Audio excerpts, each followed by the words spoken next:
Hello, everyone. My name is Behnam Bakhshandeh, and I am an executive coach, organization development, human resources development, and workplace learning and performance practitioner and consultant.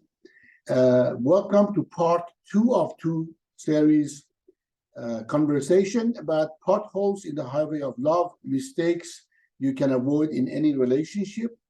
If you have not watched part one, please go back to YouTube or my website or any other website or platforms that you find the part two and watch the part one so you get completely served, because we explain in the beginning of the part one what is this about and how that will affect you personally or professionally.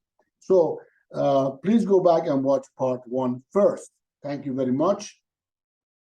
And we'll continue our point from the part one as number 8, avoiding another person. Many people who don't want to deal with upsets in relationship, what they do, they avoid the other person. Occasional and temporary withdrawal, like angry situation, is healthy, but complete avoidance is not healthy. Occasional and temporary withdrawal, what I mean by that is, okay, if somebody is upset, you separate yourself for 10, 15, half an hour, go for a walk, go get shower, go eat something, go do something, not be in their presence when they are super upset and they don't want to talk. If somebody don't want to talk, don't insist on talking till they calm down, especially if the situation is angry, have emotion, hot emotions boiling. It's healthy to stay away for a short period of time, but not avoiding somebody for a long time. That's not healthy. Avoiding without commitment to resolution is equal to domination. If you're avoiding someone and not trying to deal with the issue, you are avoiding them. If you're avoiding someone who wants to resolve the issue and not giving them a chance, you are dominating. And everybody in this cycle of resisting and lack of resisting and pushing resistance keep practicing, and is not working. Avoiding for too long will cause deadly consequences. When you're avoiding someone for too long, they get suppressed. They can't talk. They don't find you interested to talk to them. They don't find you committed to resolve things, and and unfortunately, they going away emotionally, and it might even end up going away physically. Thinking new partner is the answer. No. New partner, if you don't change your behavior and attitude and mindset, new partner would make no difference. Going through partners while repeatedly avoiding the same issue is not working. You haven't talked enough to professionals to handle the issues you're dealing with. If the issue is not being dealt with, a new partner will be a frog too. Frog has the old story of kiss your frog and become a prince. Same thing. Same thing in the both sides of the relationship. If you have not resolved the issues completely, they will come back. Deal with you in a relationship versus them in their personalities. There is a mistake that you continue doing in relationships. Find what are these mistakes are and deal with them and resolve them. And then bring yourself to a new relationship. Avoiding heated situations. Avoiding conflict with repressed anger, which will lead to suppression of the feeling. If you are angry in the heated situation and you want to talk, acknowledge that you are angry and you want to talk. Acknowledge that now you're not thinking straight. Acknowledge that your feelings are hurt and you might say something inappropriate. But say what you want to say and say to other person, maybe don't take it seriously. I'll come back when I calm down and we talk more. But don't suppress your anger. A genuinely passionate partnership will have conflict. Be ready. You know, we are looking for passionate partner, but passionate partners fight passionately too. You have to be responsible for, if you're both passionate, be ready for some conflict in a passionate way.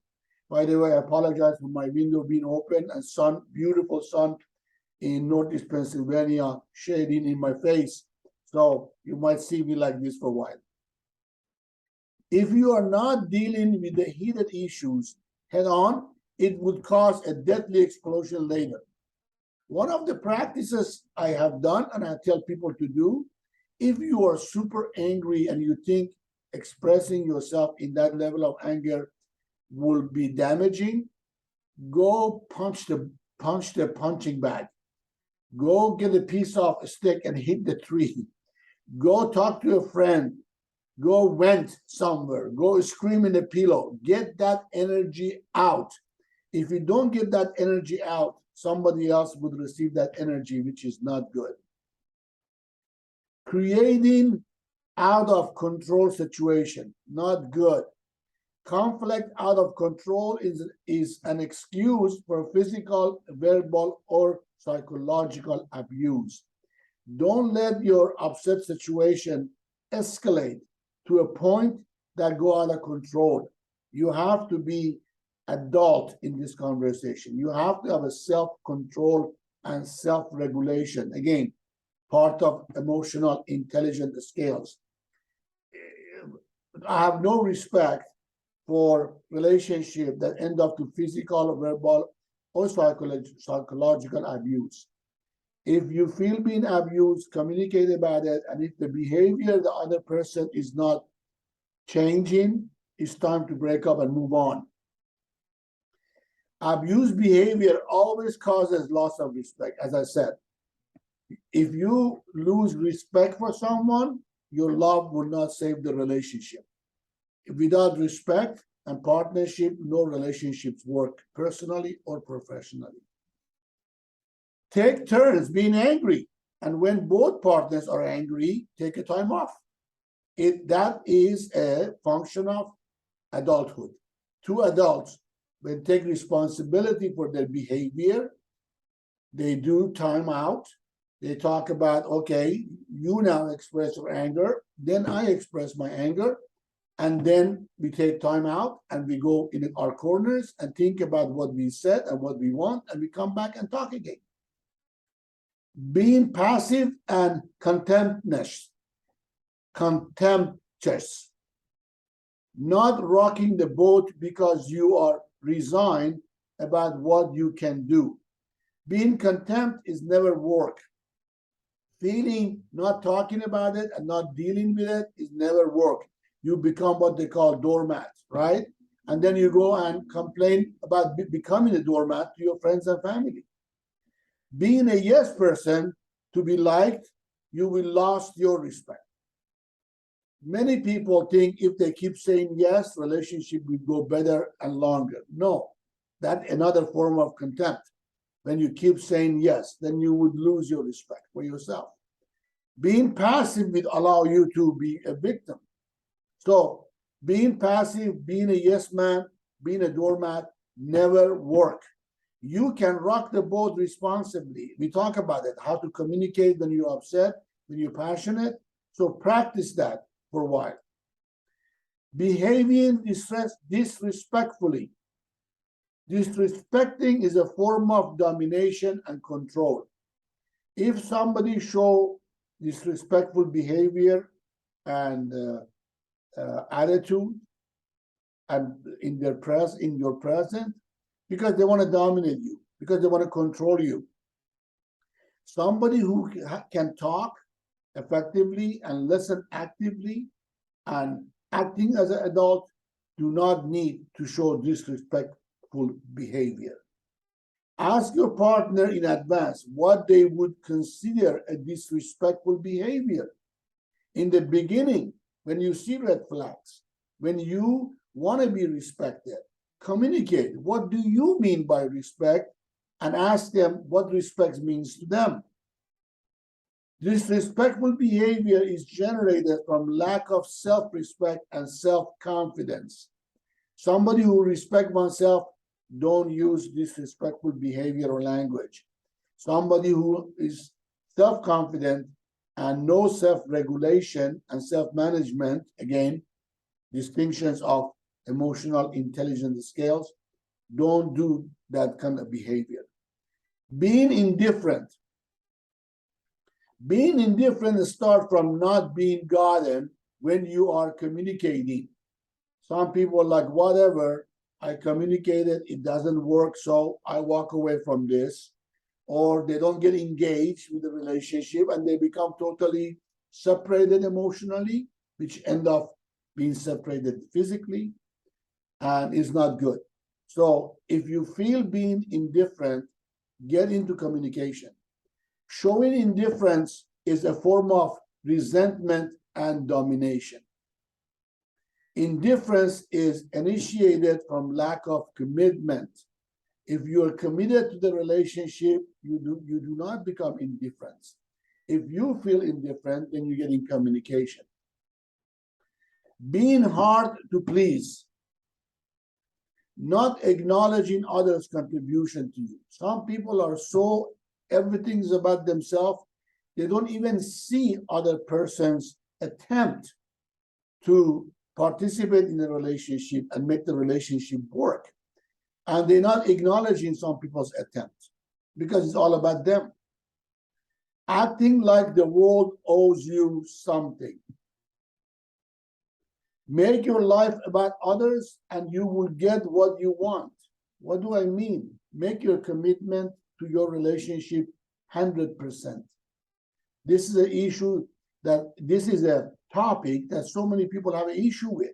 Oh, 50-50 is fair. No, 50-50 is a disaster. 50-50 caused 52% divorce rate.